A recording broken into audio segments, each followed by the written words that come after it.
Hi guys, it's Debbie, and finally last night we had the Oscar ceremony. At the beginning of this year, I had created a video in which I spoke of who I thought would have won at this year's Academy Awards and who I personally would have liked to see called on stage. And although usually in these predictions I am completely wrong, this year everything seemed to match up more or less and there weren't huge surprises. But nonetheless, it was a beautiful ceremony, and this was actually the first time that I got to see it on live TV at a decent time, because when I used to live in Europe I would have to wake up at 4 AM to check on Twitter who was winning. So let's take a look at who won last night and who I would have personally liked to see called on stage. Because of the number of categories and of nominated films, I will not be able to extensively speak about each one. But in the description box below you will find the links to each and every standalone review I gave of all the films that we will speak about today. The biggest winner at last night's ceremony was The Shape of Water, which earned the big prize of Best Film, along with Best Original Score, Best Production Design, and which also earned director Guillermo del Toro his first Academy Award for Best Director. I expected The Shape of Water to win. It had all the elements which would appeal to a film award jury. It has the engaging and meaningful storyline with just the right pace, the right balance between a dark plot and the more romantic elements. It has examples of great acting and incredible cinematography. The other nominated films were Call Me By Your Name, Darkest Hour, Dunkirk, Get Out, Lady Bird, Phantom Thread, The Post, and then what I think was its biggest competitor in this category, Three Billboards Outside Ebbing, Missouri. Instead, in the category of Best Director, I believe that Guillermo del Toro's biggest competitors were Christopher Nolan for Dunkirk and Paul Thomas Anderson for Phantom Thread. As a Nolan fan, I would have loved to see Christopher Nolan called on stage, mostly because of the intense effort put into the creation of Dunkirk, the meticulous attention to every detail, including but not limited to actually using real ships from the real wartime period in which the film is set. It is a long overdue prize. But again, because of all the above mentioned reasons, I understand why Guillermo del Toro was chosen and I congratulate him. Instead, I still don't understand why Get Out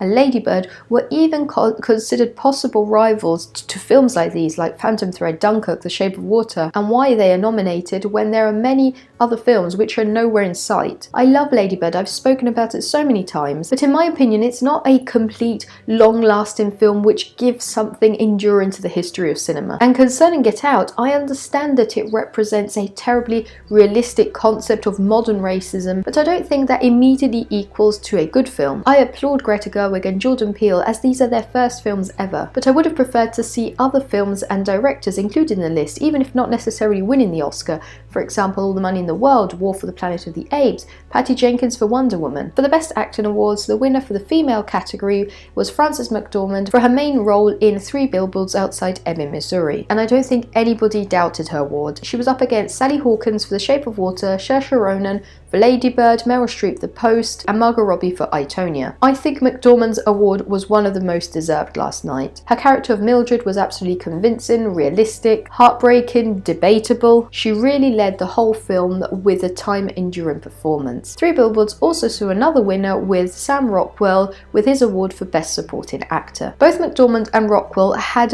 very difficult characters to portray. They were leading the story, but they were characters we didn't really want to warm up to. Their behaviours were very debatable, and they had very complex personalities built upon a past which slowly emerges throughout the film. So the actors had many subtle nuances to bring up throughout the course of the plot, and they definitely managed to succeed. In my opinion, Sam Rockwell's main opponent in this category was Christopher Plummer for All the Money in the World. He was also up against Willem Dafoe for The Florida Project. My video about this film will be up tomorrow on my channel. Woody Harrelson again for Three Billboards, and Richard Jenkins for The Shape of Water, a nomination which I don't understand because Michael Shannon gave us a much more captivating, complex, engaging and deep character within the same film. For Best Supporting Actress, instead, we have Alison Janney for her role in Itonia, and here I am guilty, very guilty of not being able to see Itonia before last night's ceremony, on the contrary of what I had promised. So although I can't speak too much about this category, I just wanted to say that I absolutely loved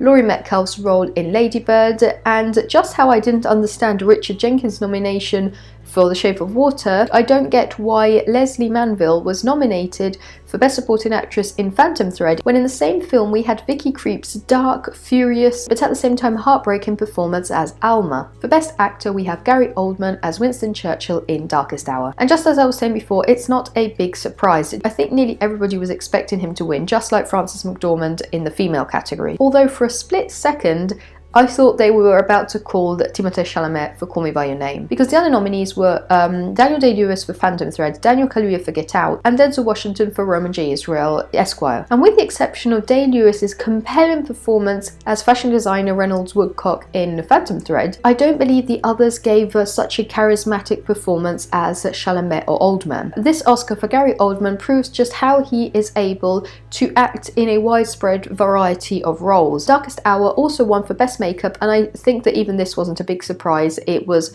up against Wonder and Victorian Abdul. No big surprises for Best Cinematography. The Oscar went to Roger Deakins for Blade Runner 2049, and this was a long overdue award after 40 nominations, a career spanning over 3 decades, and films like The Shawshank Redemption, Sicario, Prisoners, The Reader, Dead Man Walking, Skyfall, A Beautiful Mind, just to name some. The other competitors were The Shape of Water, Darkest Hour, Dunkirk, in my opinion the biggest opponent in this category, and Mudbound. I also thought Blade Runner 2049 was going to win for Best Production Design, outdoing Beauty and the Beast, Dunkirk and Darkest Hour, but in the end this award was given to The Shape of Water. Blade Runner 2049 also won for Best Digital Effects, and I am pleased for this, but in my opinion, nothing this year beats War for the Planet of the Apes. Imagine having dozens and dozens of apes, in some scenes over 100, as characters, walking, riding on horses, fighting, speaking, cheering, and imagine every single strand of fur,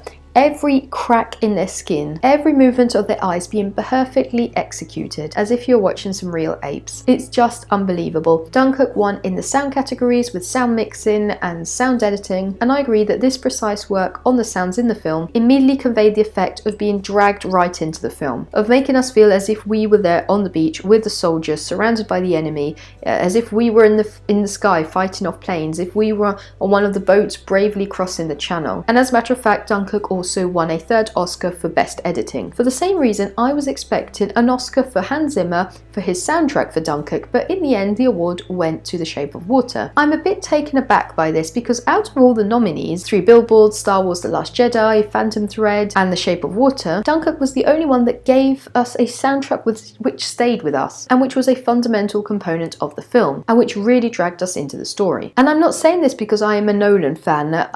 When I went to see Dunkirk, I knew nothing about the historic event it covers, but within 5 minutes I was digging my nails into the chair, anxious and feeling surrounded by the enemy because of the effect of the soundtrack conveys. Then we have the screenplays. Best Adapted Screenplay went to James Ivory for Call Me By Your Name, which actually surprised me with less awards than I was expecting. I seriously thought it would have been called on stage more times, especially for acting roles or for Best Original Song, which in the end went to Coco. Instead, Best Original Screenplay went to Jordan Peele for Get Out. Now, although personally I don't think it is this astounding film as many people are calling it, I understand that the idea behind the film, and especially what emerges in the last portion of the plot, is very interesting and unusual, so I congratulate Peele for this. Other categories were Best Costumes, which I was expecting to go to Beauty and the Beast, but which was awarded to Phantom Thread, and that's more or less everything about last night's ceremony. There are other categories about short films or animated films, but I haven't seen all of them, so I will not speak about them today. I hope you enjoyed this video. Remember that in the subscription box below